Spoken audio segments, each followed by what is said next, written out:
Otra pregunta, un hermano o hermana, es algo creo bastante así como personal. Dice, yo sé de mi pecado y soy consciente de ese pecado. La pregunta es, ¿hasta cuándo me debo arrepentir de ese mismo pecado?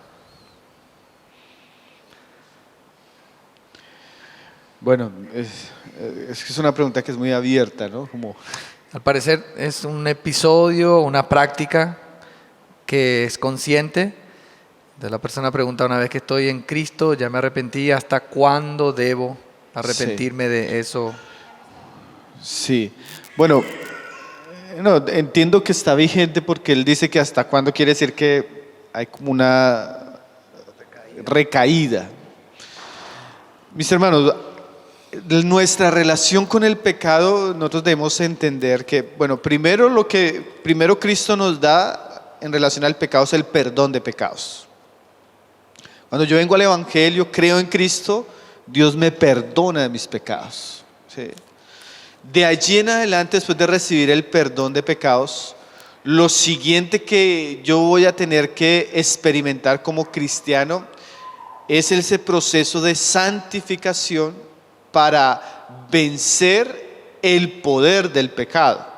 Porque aunque yo soy perdonado de todos mis pecados, como creyente la presencia del pecado todavía está en mí y su fuerza todavía está en mí. Quiere decir que es muy común que el pecado aparezca nuevamente. Y eso lo debería saber todo cristiano. La salvación y el nuevo nacimiento en Cristo no me liberta totalmente del poder del pecado. Me liberta totalmente de las consecuencias ante Dios del pecado, que eso viene con el perdón del pecado. Pero en mi caminar con Cristo, el pecado va a ser una lucha con la que yo voy a vivir diariamente. ¿Y por qué lo digo? Porque no debemos pensar que el pecado no va a volver a aparecer. Él está en nuestros miembros y Él aparece cuando le damos lugar. Eso es lo que describe Romanos 7, que aunque ya Él tiene la mente, la ley del Señor, Él se da cuenta que en sus miembros todavía hay una ley que lo lleva a pecar. Entonces, todo cristiano, todos tenemos una lucha con el pecado. Ahora, Romanos 8 me muestra que si yo ando en el Espíritu, y yo si cultivo mi vida espiritual, que si soy responsable también en hacer morir esos deseos de la carne, yo puedo vencer ese pecado. Y eso lo experimentamos en la medida que caminamos con Cristo, victoria sobre esos pecados. Pero victoria no quiere decir que no haya luchas y que el pecado a veces no aparezca. Ahora, ¿qué pasa con los pecados que son dominantes o habituales, o con los pecados que tenemos vicio? Porque hay pecados que aunque yo no quiero pecar más, caigo y vuelvo a caer, y confieso y me arrepiento y vuelvo a caer, que de pronto es más por ese lado el pecado que estoy tratando, y pido al Señor, me arrepiento y vuelvo y caigo. Entonces ya estoy en una experiencia donde hay un ciclo en mi vida cristiana en un sentido de práctica, o una esclavitud en una área que es la que siempre me hace caer. Hermano, yo no quiero hacerlo y vuelvo a hacerlo. Bueno, en ese tipo de pecados, que son pecados de vicio, de práctica, que todavía me dominan, la Biblia me muestra que yo tengo varios medios de gracia para luchar con eso. Entonces, primero, evidentemente, la confesión. Cuando yo veo el pecado, dice que Él es fiel y justo para perdonar si confesamos. Pero, y esto es bueno saberlo, hermanos, cuando yo tengo un pecado que me domina y ya lo he confesado a Dios, y aún así vuelvo a caer de manera regular, ya no solo necesito confesarlo a Dios, sino necesito buscar ayuda. Santiago dice, confesaos los unos a los otros. Yo siempre digo, hermanos, cuando en el área personal, y privada, yo estoy luchando con un pecado y no lo he podido vencer, yo necesito buscar ayuda. Y evidentemente esa ayuda va a venir de mis hermanos en el cuerpo de Cristo. Entonces, el pecado prospera en lo oculto, entonces hay que sacarlo a la luz. Y ahí es donde la santificación y la victoria con el pecado tienen unas experiencias que no son agradables, pero son necesarias. ¿Como qué? La vergüenza. Porque el problema de esos pecados es como me avergüenzan tanto, yo prefiero callarlos. Pero como dice el hermano Andy Alcor, y ahí, hermanos, hablando de eso, ahí hay un libro, hermanos, que se llama El Principio de la Pureza. Ese libro tiene cualquier cantidad de consejos prácticos para luchar especialmente con los pecados sexuales que son dominantes. Entonces él dice, si yo a solas de manera privada no pude, yo tengo que sacarlo a la luz. Y en ese sacar a la luz, aquellos hermanos que están escuchándome o que me están aconsejando, que les abre mi corazón, ellos deben determinar la seriedad del pecado, porque no todos los pecados son iguales, hermanos. De verdad que yo he escuchado, hay gente que le dice, hermano, yo fui alcohólico o tomaba en el mundo y a veces me da la tentación de ir a tomar. Como he escuchado casos de hermanos que le dicen, hermano, yo tenía 8 años y me sentaba con mi papá y él me emborrachaba desde los 8 años. Duré 40 años de mi vida todos los días embriagado. Imagínese la lucha que tienes de cristiano ahora, no es la lucha normal. O a veces tú te encuentras con un hombre o una mujer, hermano, yo tengo un problema en el área sexual. ¿Qué pasó? Hermano, desde niño yo tuve esta experiencia. Y usted se da cuenta que usted no está tratando con un asunto sencillo. Usted está tratando con algo grave. Entonces, al confesar el pecado, los que aconsejan en la iglesia, hermanos, tienen que de alguna manera conocer la profundidad del pecado. Sea un pecado de homosexualidad, sea un pecado de espiritismo, bueno, lo que sea. Ahí uno entra como a ese tipo de preguntas importantes. ¿Desde cuándo? ¿Cómo? A veces no es que uno quiera amarillismo, pero conocer, hermanos, muchas veces el contexto, cuándo lo hace, por qué lo hace, desde cuándo lo hace, eso le abre a uno la posibilidad, como decía alguien, de sacar la bestia que está en la cueva. ¿Sí? Entonces ya uno sabiendo un poco el histórico, la gravedad, la seriedad del pecado, ahí uno debería comenzar a entrar en consejos que son consejos que como fin tienen es que la persona corte con eso. Entonces si es pornografía, si es homosexualidad, entonces hermano, entonces bueno, ¿cuándo luchas con eso? Entonces bueno, entonces el internet no es bueno para ti, tales amistades no es buena para ti. Estoy enamorado de una mujer del trabajo, entonces renuncia a tu trabajo. O sea, llevarlo a lo que Jesús dice, ¿no? Mejor corta tu mano, quita un ojo, o sea, medidas. Porque muchos cristianos son ingenuos en que piensan que van a vencer el pecado, pero no toman las medidas necesarias.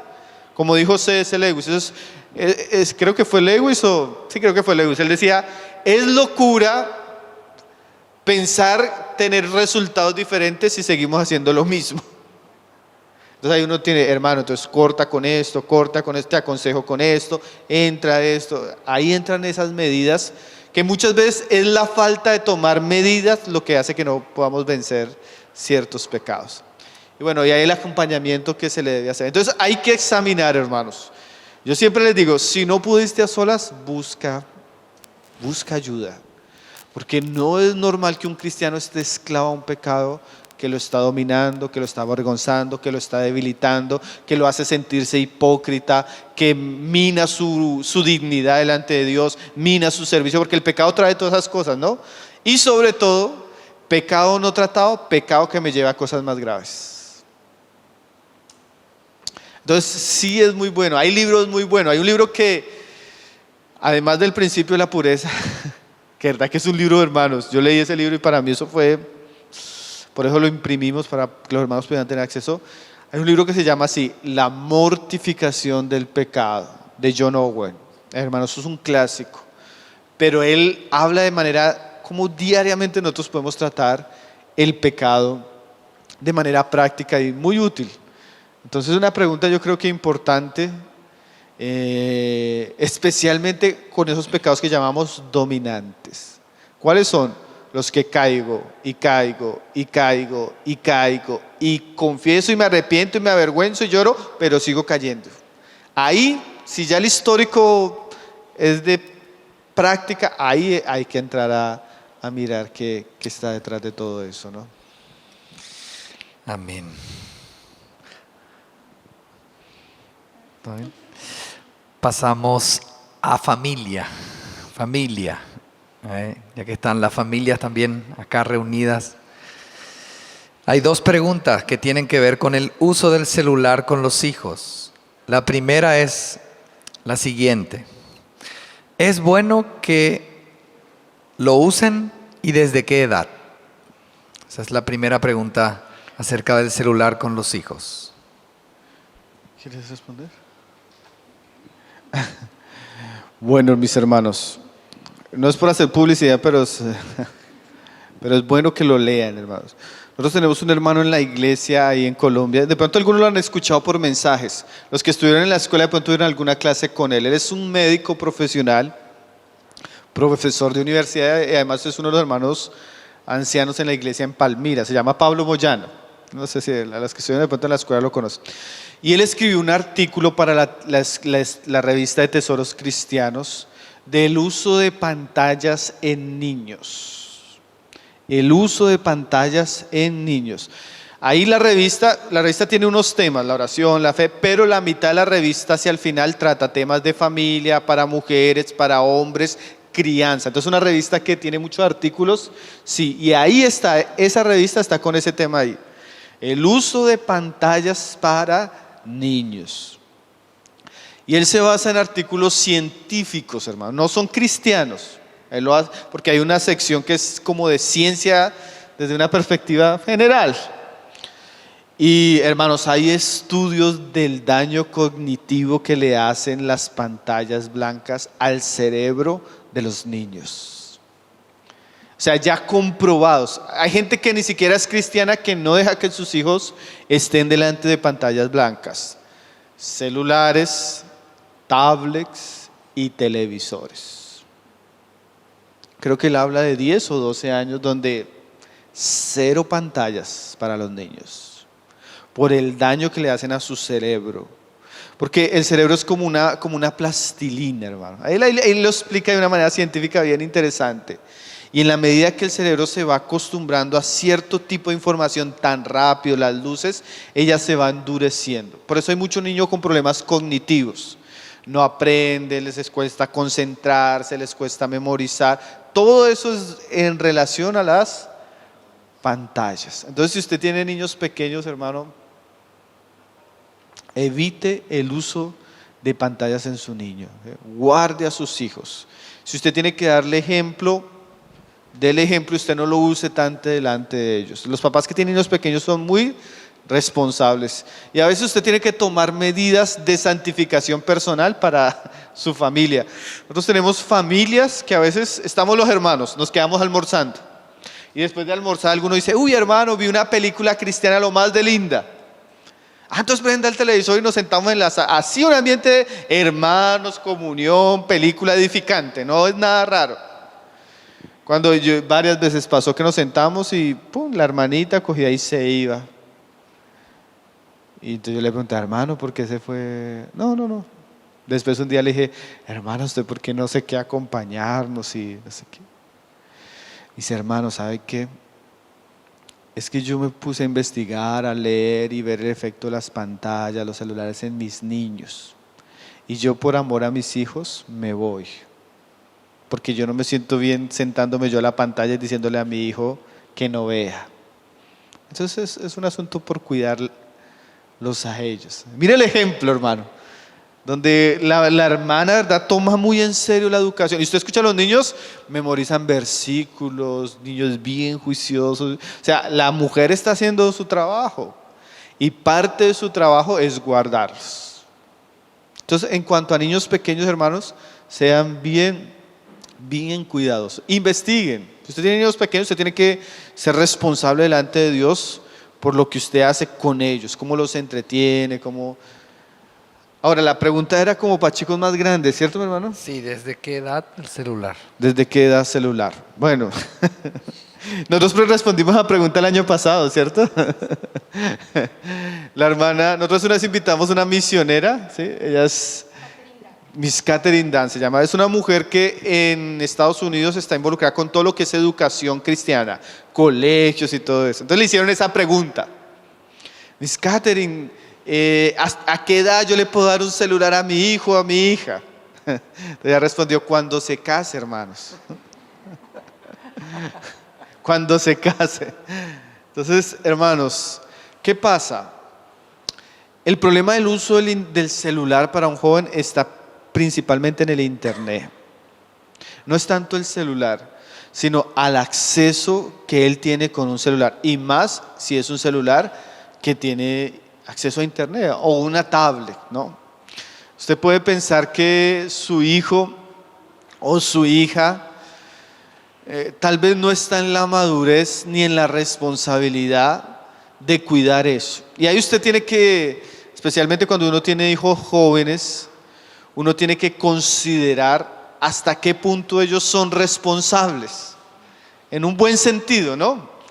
A veces hay hijos de hijos. Yo digo, si usted tiene un hijo creyente de 18 años, que es un ejemplo de consagración, usted puede considerarlo. Pero si digamos usted tiene un hijo de 15 años, ponga a pensar esto, varón, con las hormonas a full.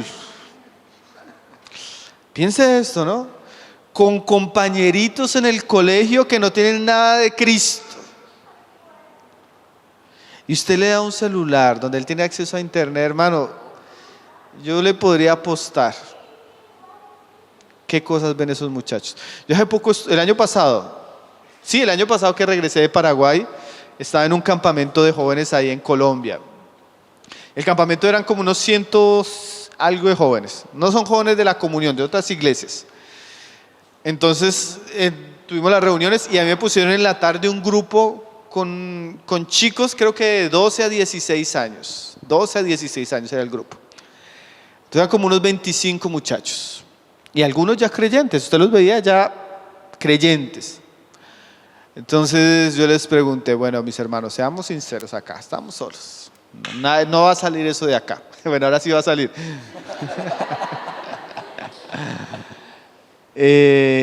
¿Cuántos de ustedes tienen luchas con la pornografía? Levanten la mano. Hermano, todos. Todos. La pornografía, hermanos, es como una pandemia que está matando moralmente a hombres y mujeres. Entonces, si su chico no tiene madurez, no tiene santidad, no tiene la capacidad, él fácilmente cae en esa trampa, hermanos. Si hay hombres cristianos que ya son maduros y luchan con eso, hermano. Entonces, usted tiene que percibir hasta qué punto. Ahora, no es que necesita el internet, bueno, en un espacio controlado, supervisado y donde usted tenga el control de eso.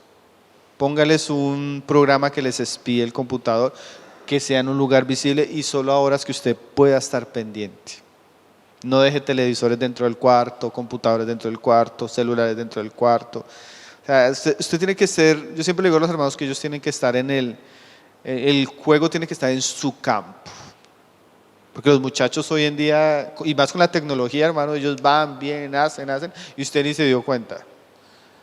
Hermanos, es una cosa, es que ustedes, yo siempre lo digo, pero no es por exagerar. Si ustedes escuchan las cosas que uno escucha en consejería, hermanos. Un chico, varón, hermano, un día yo no sé, él ya cristiano nos cuenta después. No, hermano, es que me llegó publicidad de una página. ¿Página de qué? De citas. 15, 16 años. Me metí, curiosidad, ¿qué es eso? Comenzó, le salió una cita, una chica. Él no era chico del mundo, ¿sí? Fue a la cita, era de esos lugares donde las citas son full, todo lo que no tiene límites. Primera cita, segunda cita, tercera cita. No tenía 20 años, hermano. El muchacho había... ¿Cuántas mujeres? Hermano, no le podría decir un número. No le podría decir un número. De familia cristiana. De familia cristiana. Hermano, hasta endemoniado terminó. Porque eso entran en unas cosas de grupos. Hermano, una cosa así. Hoy en día eso existe, hermanos. Usted habla con los papás, esta es la hora que no saben, hermanos. O sea, mire el asunto tan serio. Entonces, el internet abrió unas puertas que en nuestras generaciones, hace unos años, eso no existía, hermanos. O si existía, existía de manera así bien, en una parte de la ciudad, en una parte... Entonces tenemos muchas cosas feas que hemos escuchado, hermanos. Y siempre la puerta abierta al internet te puede llevar a ese tipo de cosas. Entonces cuide a sus hijos. La Biblia dice que debemos velar. Entonces si usted puede cuidar el internet, velar el celular. Pero hermanos, yo le diría a los que ya lo tienen, pónganse en pilas a revisar y verá. Eso no es un mundo muy sano para muchos. Entonces, yo no les podría decir como qué edad. De verdad nuestra hija tuvo celular cuando se casó. Ya que ya estaba fuera de la casa, ya el esposo decidió. ¿Cuántos años se casó? 19. Se casó y ya, bueno, ya. Pero aprendió, no se murió sin celular, era feliz. Y ella, diga, lo que yo decía ahorita de enseñar a nuestros hijos a servir, ella, todo lo que es tesoros cristianos antiguamente, toda la parte de edición, publicidad, programación, diseño, todo lo hacía ella. O sea, ella usaba internet, pero con nosotros. Al lado, pendientes, controlado, supervisado. ¿Sí? Entonces, lo que pasa es que hoy en día tú le dejas un celular y sales a trabajar todo el día. Imagínate. Sea hombre, sea mujer. Tiene acceso. Entonces, es muy peligroso para jóvenes tan... Entonces... Solo algo pequeño que meditaba mientras escuchaba a mi esposo y es referente a Génesis 3. Algo que el Señor me hablaba al corazón era en el momento de la caída, cuando Eva empieza a tener esa conversación con la serpiente y yo decía, definitivamente en ese momento en el corazón de Eva no había maldad. Ella se acerca y empieza a tener, digamos, ese vínculo de conversación, etcétera. Pienso que nace de una curiosidad, ¿sí? Es decir, ella no llega porque está dudando en ese momento de la voz de Dios, o porque tiene suspicacia, o porque tiene algo de malicia. En ese momento en que ella apenas está acercando a ese árbol, siento yo que la manera como la captura es por la curiosidad. Y a veces cuando nosotros tenemos consejería con jovencitas y mujeres adultas, etcétera, cuando llegamos a ese punto de cómo comenzó esto, su respuesta, puedo decir que en el 99% fue curiosidad. Es decir, la estrategia de Satanás sigue siendo la misma. Entonces tú puedes pensar, no, pero mi hija o mi hijo es un hombre de bien, es una chica consagrada, es un chico del Señor, etcétera. Y a veces caen en este tipo de asuntos muy serios y muy dañinos, y que es una atadura que hasta cuando no es capaz de exteriorizarlo los va a atormentar, y lo peor de todo es que va a crecer. Llegan allí por curiosidad, y nosotros como padres tal vez podamos tener un poquito de, no mucha, pero sí un poquito de confianza en nuestros hijos. Y digo no mucha porque pues somos pecadores, ¿sí? Pero en ellos, pero en el mundo no. y la puerta del Internet es la puerta al mundo. Y el mundo le va a ofrecer lo que el mundo ofrece a todos hoy en día. Entonces, la curiosidad puede llegar a ser el instrumento letal para atar la vida de tu hijo o de tu hija. Entonces, realmente a eso hay que prestarle bastante atención, ¿sí? Porque inclusive ahora, digo yo, en la iglesia del siglo XXI, esos son los desafíos que nosotros estamos teniendo como iglesia. Mucho adoctrinamiento en cuanto a todo este discurso del LGTBI y toda la cosa, y eso viene desde allá, de los medios de comunicación. Entonces, sí, nosotros necesitamos tener el ojo bien abierto y estar filtrando todo lo que llega a mi casa. Una vez mi esposo usaba un ejemplo, decía, si tú eres capaz de invitar a una mujer en bikini a que se siente en la sala de tu casa y dialogue con tu familia, y inmediatamente tú piensas en la escena y dices no, y él pregunta, entonces ¿por qué lo haces por medio del televisor? ¿Sí? O sea, no estás filtrando lo que tú mismo estás haciendo entrar a tu casa. A veces entra por una pantalla un poco más chica, pero está entrando y tú no tienes control sobre eso. Entonces tú puedes decir, no, es que mi hijo es un buen joven y se ha conservado y se ha guardado. Sí, pero tú no puedes confiar en Satanás, porque Satanás viene para matar, ¿sí? Ahorita en el seminario sobre ideología de género, yo creo que cada sesión el Señor me decía, Satanás viene para matar, para destruir, para robar, y nosotros no debemos ser ingenuos frente a eso, ¿sí?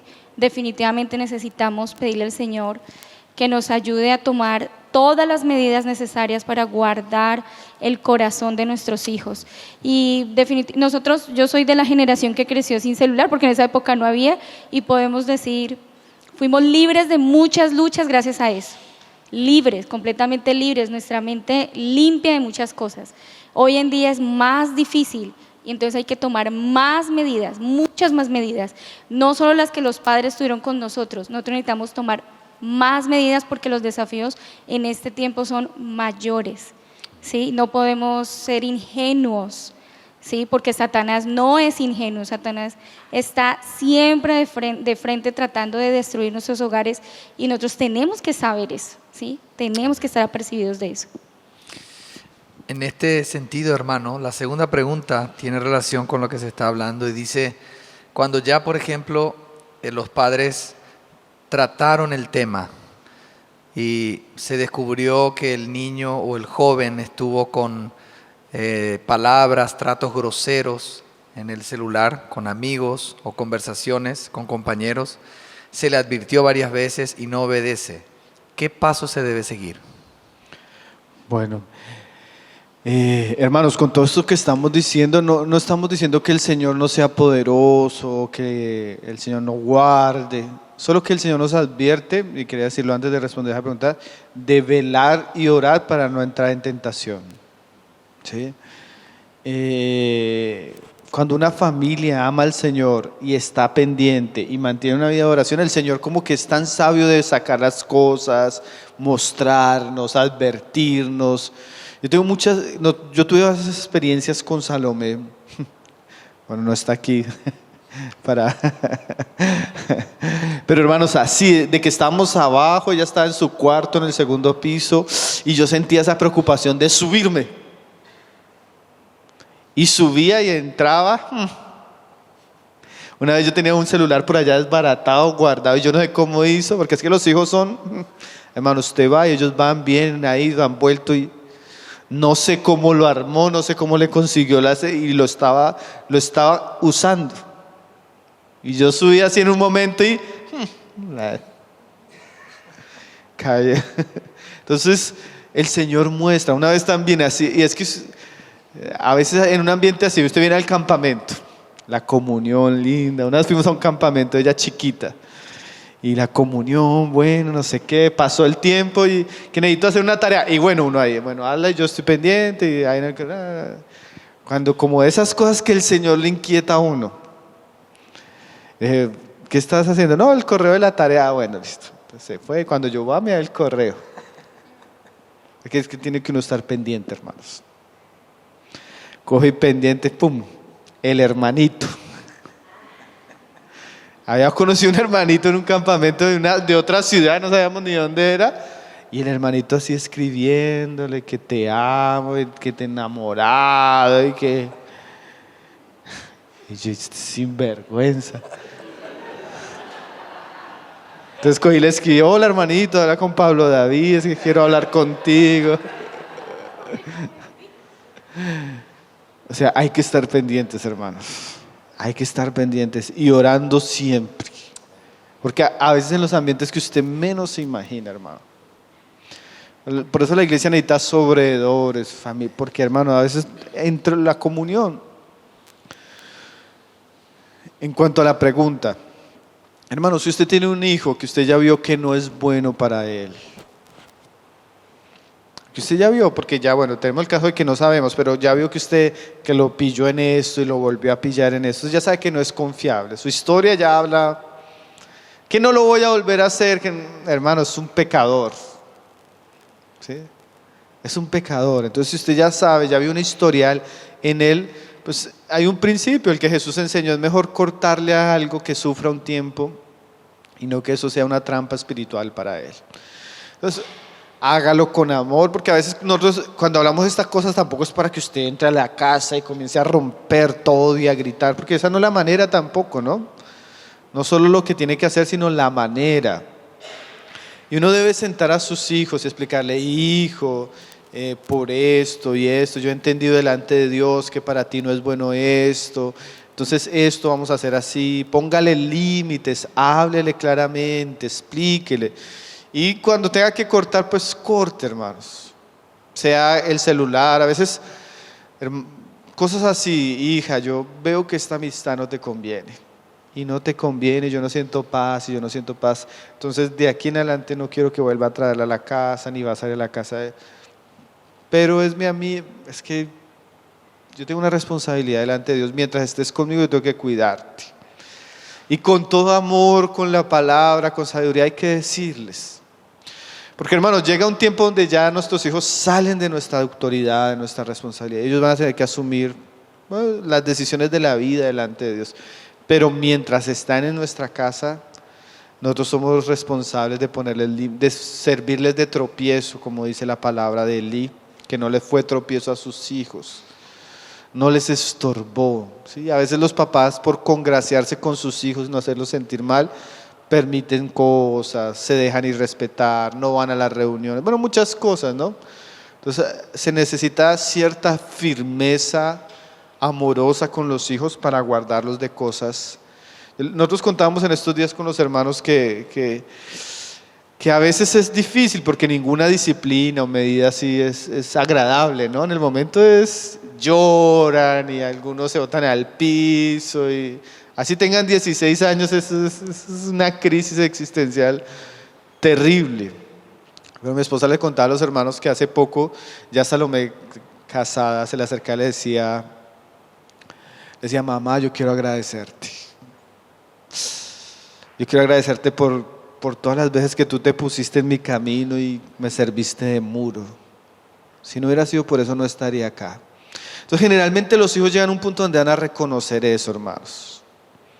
Cuando ellos ya maduran, ellos ya se dan cuenta de que el amor de los padres los llevó a eso. Entonces, es mejor que sufran un poquito y usted guardar su corazón, ¿no? Hay muchachos que se pierden por una mala amistad, por un estilo de música, por un asunto en internet que entran oculto. Es que hay tantas cosas, hermano. Casos de hermanos, no, es que, ¿qué hacemos, hermano? Se quiere suicidar. Se quiere suicidar. ¿Cómo así? No, sí, se quiere suicidar.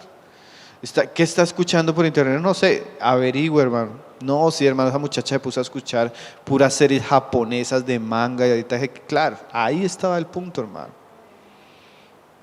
Muchas cosas, hermano. Entonces hay que cuidar, estar pendiente, hacerlo con amor, con sabiduría y tratar de ser firmes cuando se trate de tomar ese tipo de medidas. No deje que sus hijos tomen la rienda de su casa, porque ya después de que ellos la toman es difícil ponerles. Por eso desde pequeños enséñales que usted es la autoridad, que ellos tienen que ir conforme a la instrucción que usted les da. Cuando se enseña eso desde pequeños, casi uno no sufre con ellos de grandes.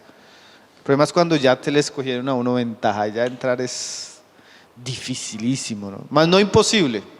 Yo he visto hogares de muchachos 16, 17, que los papás comienzan a entender estas cosas y ponen orden en su casa. O sea, no es imposible, hermano. Yo he visto muchas familias que han salvado a sus hijos así. Y más si lo hacen desde pequeño, hermano, usted se está ahorrando muchos dolores de cabeza. Amén, hermanos. Merendamos a las 16:45, ¿sí? 3 preguntas más de parejas. Pasamos a pareja, matrimonio. Si en una pareja matrimonial, evidentemente, uno tiene don de misericordia y el otro es tacaño. Hasta ahí llegó la pregunta. Literalmente así. Si en una pareja uno tiene don de misericordia y el otro es tacaño. La pregunta sería, ¿qué hacer?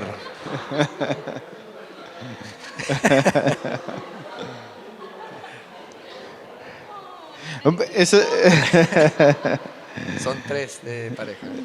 Bueno, hace un tiempo nos hicieron una pregunta parecida. La pregunta era como, hermano, ¿qué haces si yo quiero hacer esto y mi esposa sabe que no, pero es lo que el Señor me ha puesto a hacer?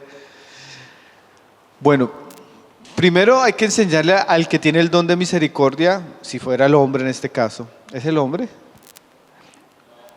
La mujer. Bueno, no sea el hombre o la mujer. Que el don de misericordia no debe atentar contra otras responsabilidades que yo tengo.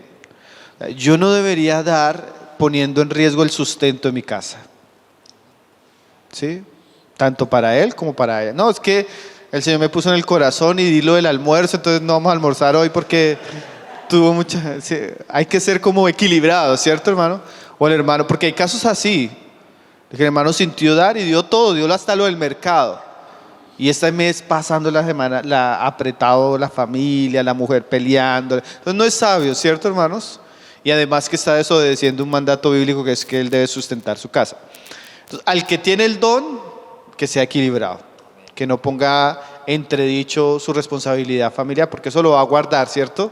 De tener conflictos con su esposa.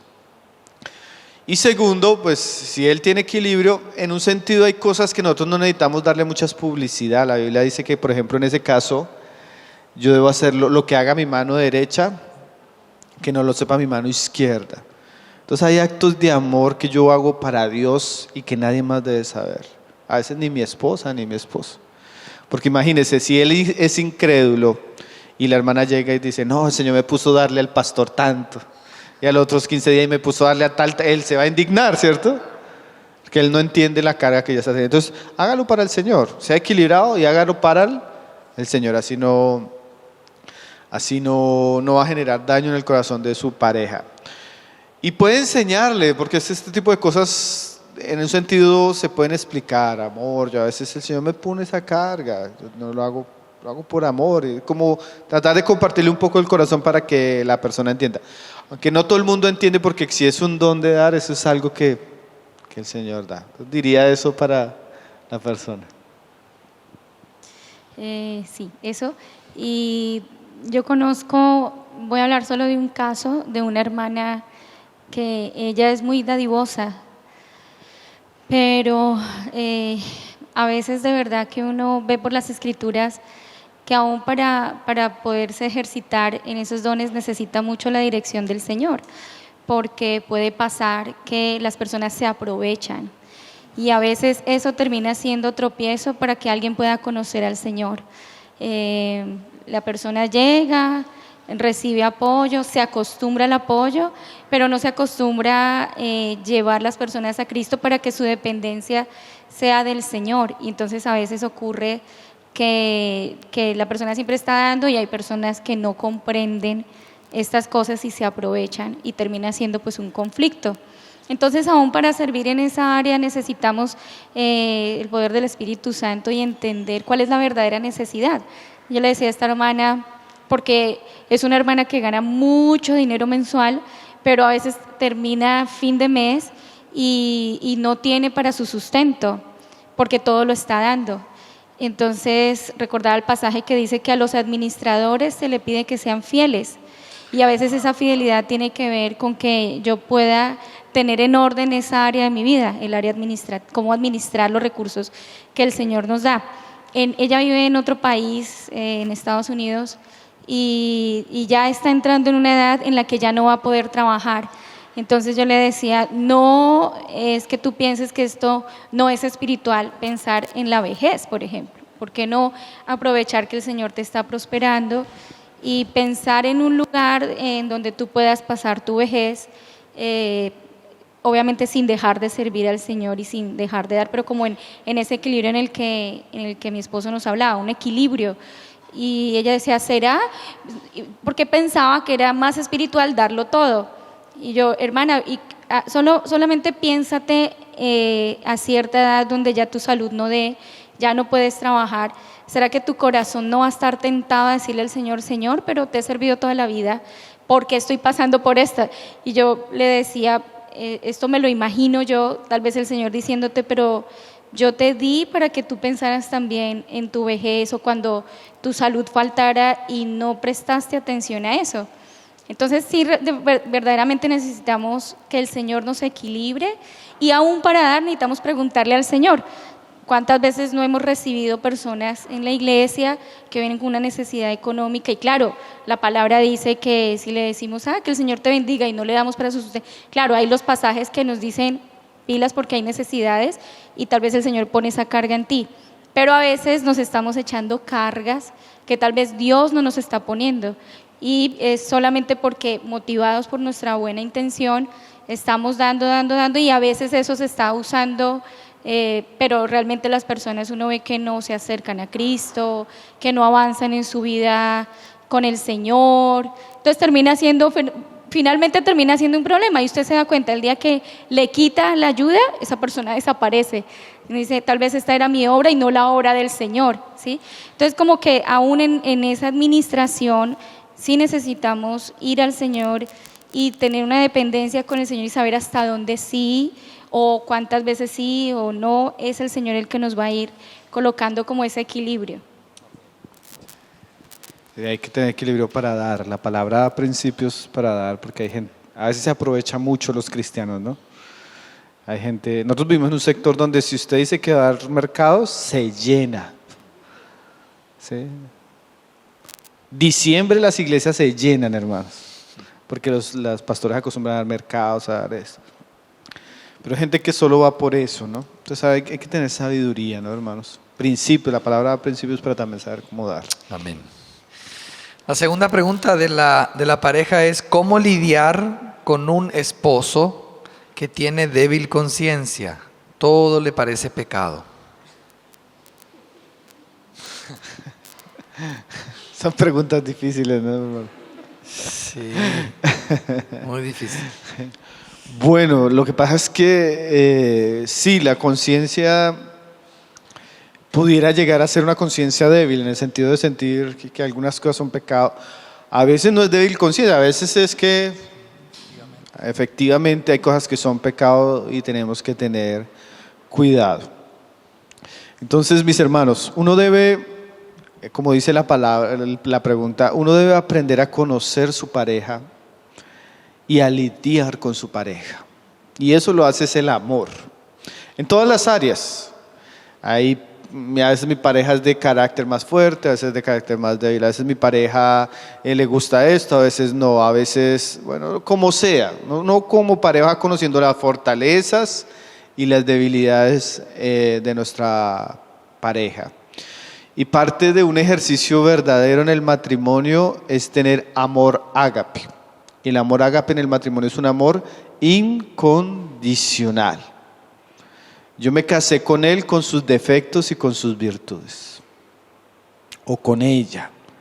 Entonces, si es una persona más sensible, que el ruido le molesta, pues yo voy a tratar de no hacerle ruido. Porque es un acto de amor. Y a veces tengo que negarme a mí mismo. Si es una persona muchos ejemplos, ¿no? Entonces, el matrimonio es un ejercicio donde ambos tienen que buscarse, amarse y cuidarse tal como son. Entonces yo le diría, por ejemplo, le diría a una mujer que a su esposo le gusta el deporte, ámelo con eso y si puede acompáñelo. Y le diría a un hombre que de pronto tiene una mujer muy sensible en esa conciencia, si para ella es pecado, trate que para usted también sea pecado. O sea, traten de amarse con sus diferencias, soportarse y caminar juntos. Como dijo alguien, ¿para qué la escogió? Usted ya decidió casarse con esa persona y eso es un pacto delante de Dios. Y ese pacto, para que no se quiebre, requiere mucho amor, mucha paciencia, mucha comprensión. Entonces le diría, hermana, pues órele al Señor porque el Señor puede ayudarle en cuanto a su conciencia a Él. Puede pronto pedirle un consejo a alguno que le pueda aconsejar a Él, pero en últimas no es algo tan grave. Mejor alguien sensible al pecado y no alguien insensible. Sí, mejor un papá que tenga celo, temor y quiera hacer las cosas bien que un papá descuidado y irresponsable. Entonces no me parece algo tan grave, me parece algo más que amén. Amén, sí. Dele gracias al Señor por ese esposo, sea agradecida y trate de amarlo con eso, trate de caminar con él y al contrario también con ella, ¿no? Uno como pareja tiene que aprender a moldearse un poco a su esposo, si no va a haber mucha fricción. Sí.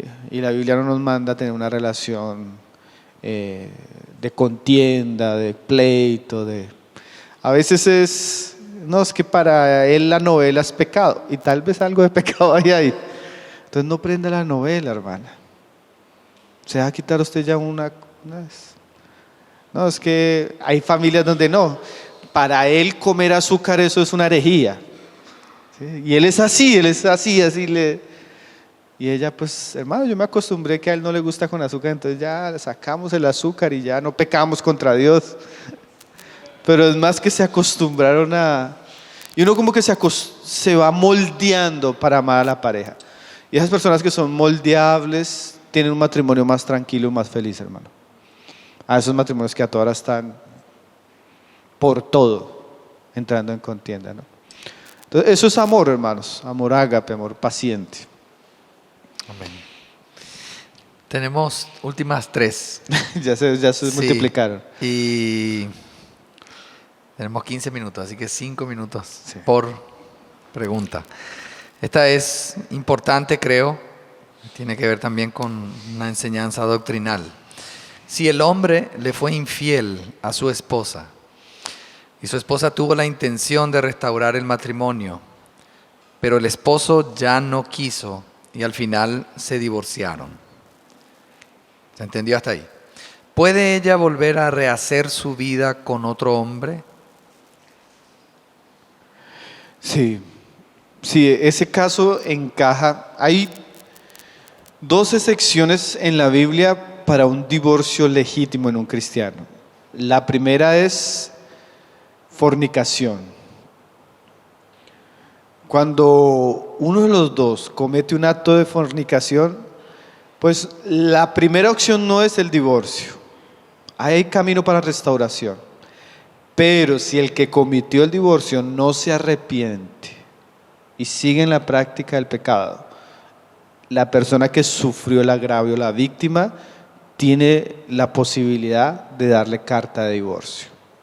Legítimamente, porque sufrió el agravio del pecado. Y como es legítimo, si usted vaya a la ley, usted se da cuenta que la persona podía volverse a casar. La discusión siempre fue, aun cuando se le preguntan a Jesús, era si la causa del divorcio era legítima. Y Jesús dio la sección de fornicación. Entonces, ese cuadro encaja en lo que sería un divorcio legítimo, porque además del adulterio no hay arrepentimiento de la persona. Entonces ahí la mujer queda libre para volverse a casar. ¿Bueno? Muy bien. Yo tengo 2 programas, mi hermano. Matrimonio, divorcio y nuevo matrimonio. Son 2 programas que hicimos en internet de La Verdad Presente, muy buenos. Ahí entro con versículos y explico, doy casos y hasta cómo sería el camino para el nuevo matrimonio. Ahí va mucho consejo para esos temas. Amén. Gracias. Un hermano pregunta, otra pregunta que tiene que ver con la reforma. ¿considera que los reformadores protestantes cometieron pecado al dividir la iglesia? ¿Por qué sí o por qué no? Bueno, hermanos, una pregunta buena, ¿cierto? Lo que pasa es que hay que entender, hermanos, que a veces nosotros como cristianos, de verdad que nosotros creemos en la unidad del cuerpo, creemos que la iglesia debe ser una, y eso es cierto porque la Biblia lo enseña, hermanos. Solo que conocer la historia de la iglesia, hermanos, nos va a mostrar que muchas de las cosas que sucedieron se dieron en un contexto y en unas realidades que podríamos decir que en muchos sentidos fueron inevitables y hasta buenas. Por ejemplo, el hecho de que Martín Lutero rompiera con el catolicismo romano y que los reyes alemanes lo apoyaran para establecer una iglesia independiente como la iglesia luterana, fue una gran bendición, hermanos. Una división sí, pero una división buena, porque le dio camino a la restauración en la reforma protestante de la iglesia. Entonces, a veces responder ese tipo de preguntas hay que conocer historia, porque la historia de la iglesia es muy sombría, hermanos. O sea, hay cosas, y a veces, claro, a veces hay pecado, hay cosas, pero hay que entender que la actual división de la iglesia, por lo menos externa, de muchas denominaciones, a veces en un contexto fueron procesos que Dios usó para restaurar su testimonio en muchos casos. Entonces es una pregunta compleja porque habría que mirar. Nosotros tenemos una serie de historia de la iglesia que estudiamos con la iglesia en Ciudad Bolívar y ahí mostramos de dónde surgieron muchas de las denominaciones y aún cómo llegamos nosotros a este contexto, ¿no? Los hermanos que estudiaron en la escuela también vieron historia de la iglesia y entienden un poco esas dinámicas históricas que hace, pero lo que es bueno es que nosotros sepamos que las cosas no llegaron a estar así porque sí. Hay toda una historia.